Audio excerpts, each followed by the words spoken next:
Primeiro milagre que você aconteceu, que você lembra, né? Se você lembra o primeiro milagre ou o que mais impactou você nessa fase aí, que logo novo já recebendo os dons. O primeiro milagre... Ah, tem outra.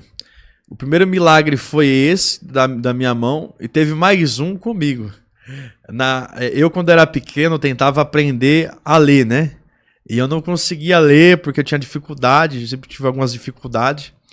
E aí eu fui num culto da presbiteriana. Fui no culto, foi participar, né?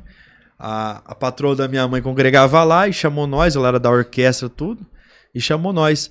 Aí eu peguei um lápis, que me deram, e aí eu não lia de forma nenhuma. Quando eu peguei o lápis, eu comecei a ler. Aí tava escrito assim, ó, Jesus é o caminho.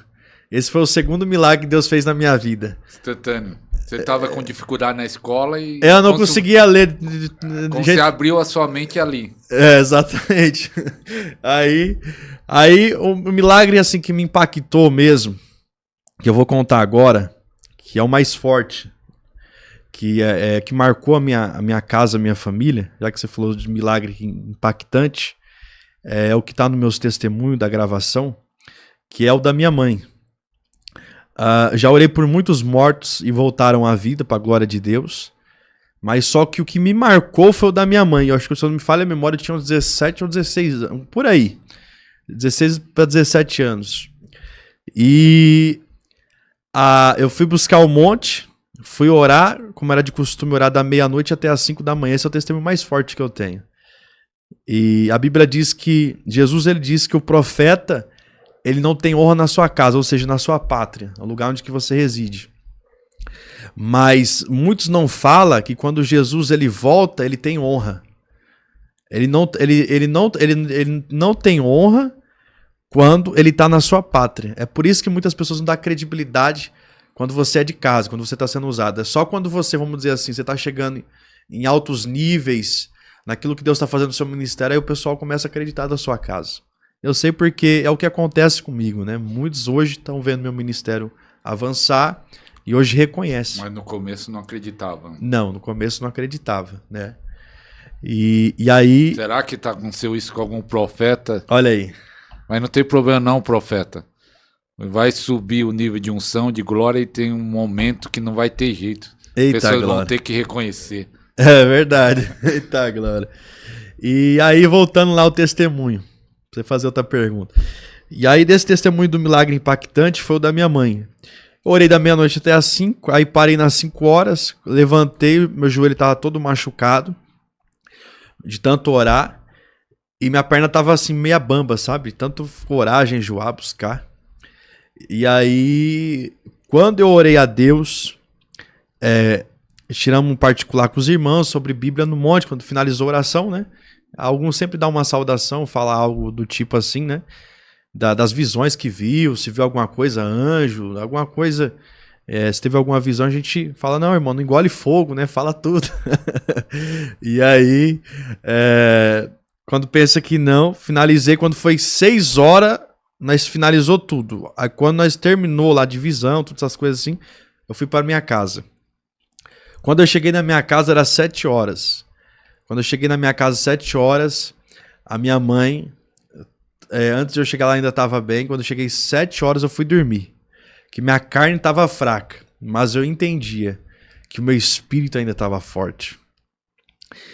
Então, quando eu cheguei para descansar, o meu pai levanta da cama e vai até o meu quarto e fala assim, Mário, a sua mãe está passando mal, ela está com a língua enrolada, a boca dela está torta, vai lá orar por ela. Aí eu falei assim, na primeira vez eu confesso para vocês, ouvintes aí que estão ouvindo aí, confesso para vocês que nessa primeira hora eu não levantei.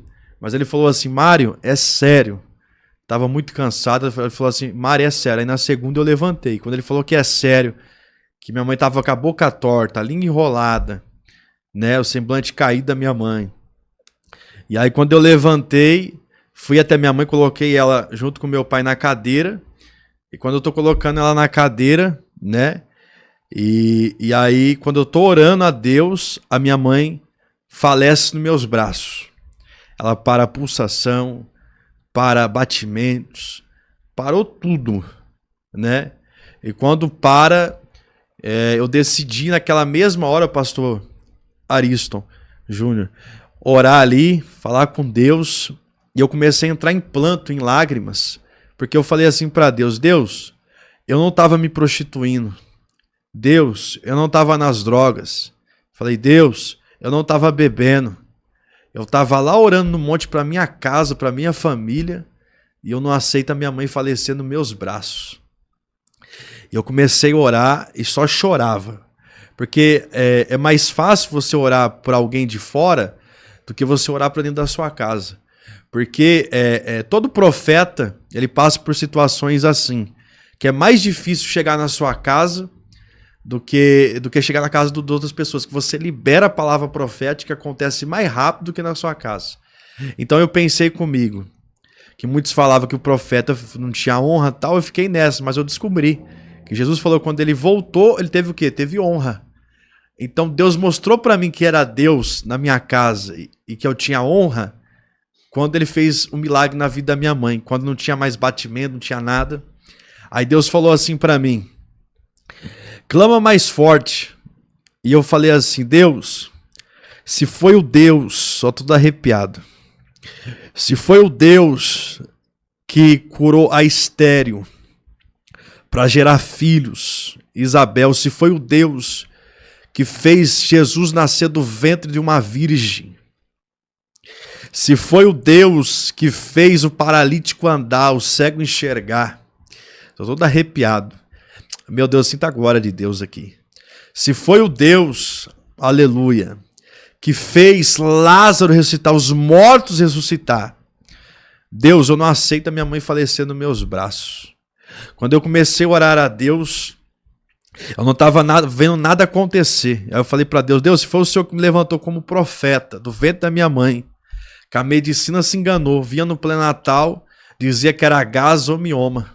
Não constava nada no pré-natal que era menino, nem nada, não mostrava nada. Mas Deus usou 2 vasos, eu falando com Deus assim, na autoridade, falando, Deus, se foi o Senhor que me levantou como profeta do ventre da minha mãe, que até a medicina se enganou, mas Deus usou 2 profetas dizendo que eu ia ser profeta. E na onde que eu passasse, milagres iam acontecer. E Deus já tinha me usado para muitos milagres lá fora, para morte, para um monte de coisa. Mas só o que me marcou mesmo foi o da minha mãe.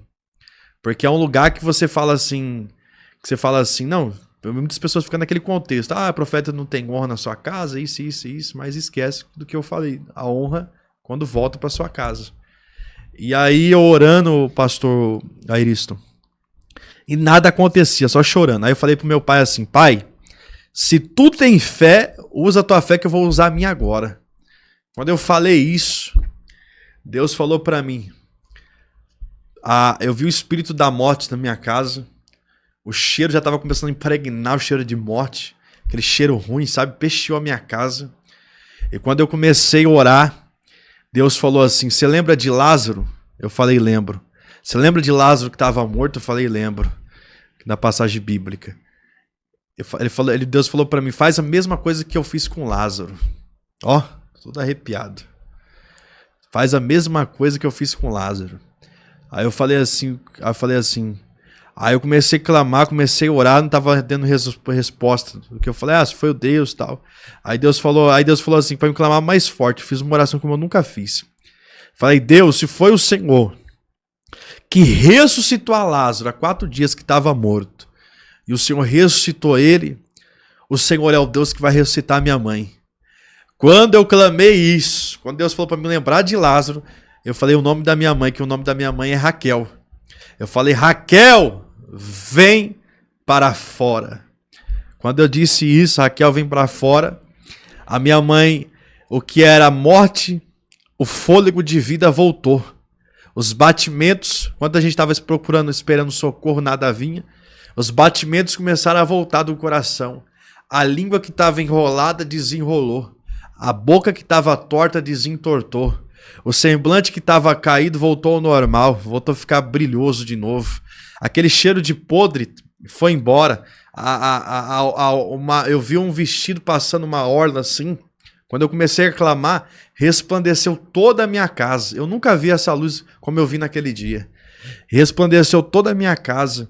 Era Jesus dizendo para o meu coração: na sua casa não vai ter morte, mas é um cenário de vida. É forte, hein? Eita, é forte, glória. O ministério da libertação é fundamental. Muitas pessoas estão presas em feitiçaria, presas em maldições familiares, presas no pecado, no vício. E Deus está levantando uma geração forte para libertar os que estão cativos, porque a Bíblia fala: para isso se manifestou o Filho de Deus, para desfazer as obras do diabo. Então Deus está levantando a sua igreja para libertar os que estão presos, e Deus quer levantar a sua vida, Deus quer levantar o seu ministério. O tempo está acabando, estamos nas últimas horas, nos últimos minutos. Deus quer levantar um ministério de libertação forte. Por isso, aproveita agora, aproveita esse super promoção, super oferta, 10 e-books sobre cura e libertação. Aproveita enquanto há tempo, aproveita essa oferta. Link na descrição, vai durar pouco tempo.